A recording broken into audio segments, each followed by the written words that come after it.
Okay, boys and girls, here's part 2. We already made what is this called? A trunk. You've got it. Now, sometimes they might look a little goofy. This side here looks a little thick. It looks a lot thicker than what the trunk looks like. So I always sit down and I take my time. I'm going to take my brush.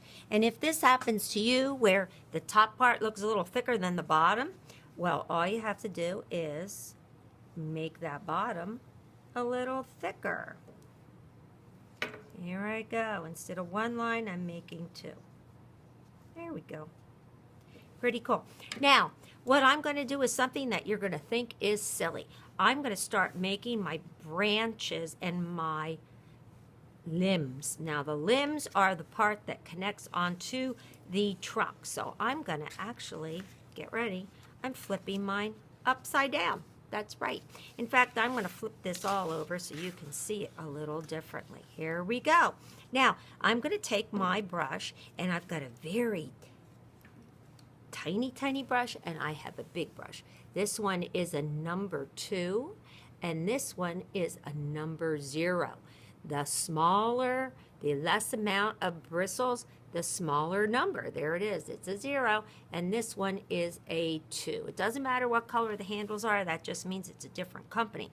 So here's what I'm going to do. I'm going to make some wiggly branches, and I'm going to make some wiggly limbs.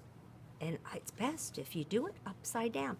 I'm going to start out with a V-type shape. So I'm connecting onto this limb. Now watch. I'm going to add a little bit of water to my brush so it's almost like watercolor.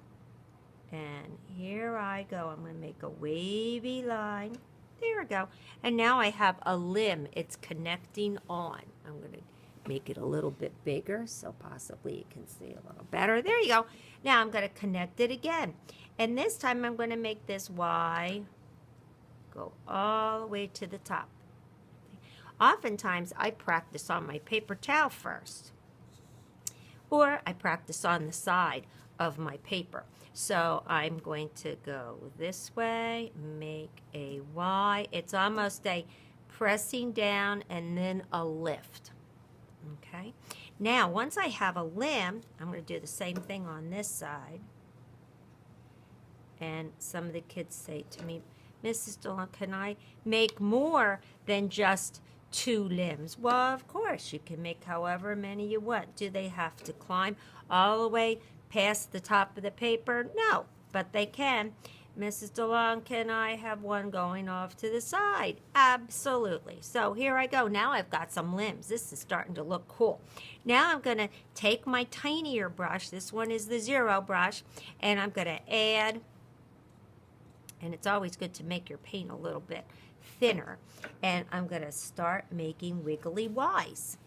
There I go. And a little bit of water to it so it's like a watercolor. And look.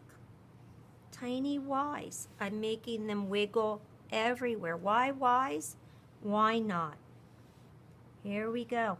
And wherever I have one, I add another. Pretty cool. I'm going to do the same thing on this side. Now, if you only put a few branches in, it starts to look like your tree's dead. So you really want to make more. Oh, Miss Dog, look, that one got too thick. Well, don't worry about it. You can make it into another limb. There we are. And now you can see this idea of going into the woods and seeing this beautiful winterscape.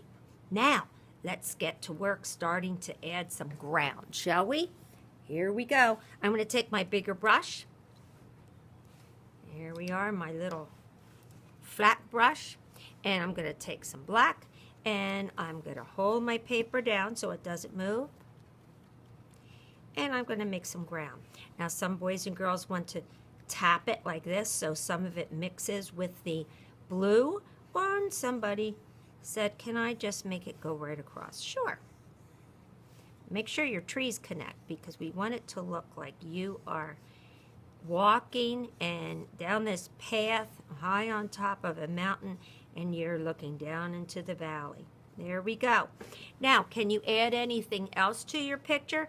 Absolutely. Someone said, can I add more trees? Yes. Can I add more bushes? Yes. Someone said, can I add an animal? Well, sure you can.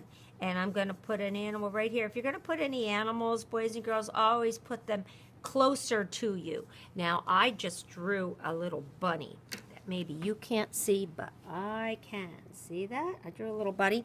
I'm going to lay my brush down and my paint. I'm going to add a little bit of water to my tempera paint because it's a little thick. I will make sure, if you're in my class, I will thin out your paint for you so you'll be able to add small details that you would like. And here you go. I added a little bunny, and yours can even tell a fuller story if you like. Someone said, can I add a road? Well, I won't use my black for the road. You probably have to open up your blue and your white. Here we go, to add a little bit of a road in the background. So if I want a road that's coming here, I'm making it wavy, or maybe it's a stream. I'm adding some white to it, and I'm going to make it go all the way, and maybe there'll even be some tracks. There you go, my bunny landscape painting. What did we use? We used blue, white, and black and made a monochromatic painting. Can't wait to do this with you.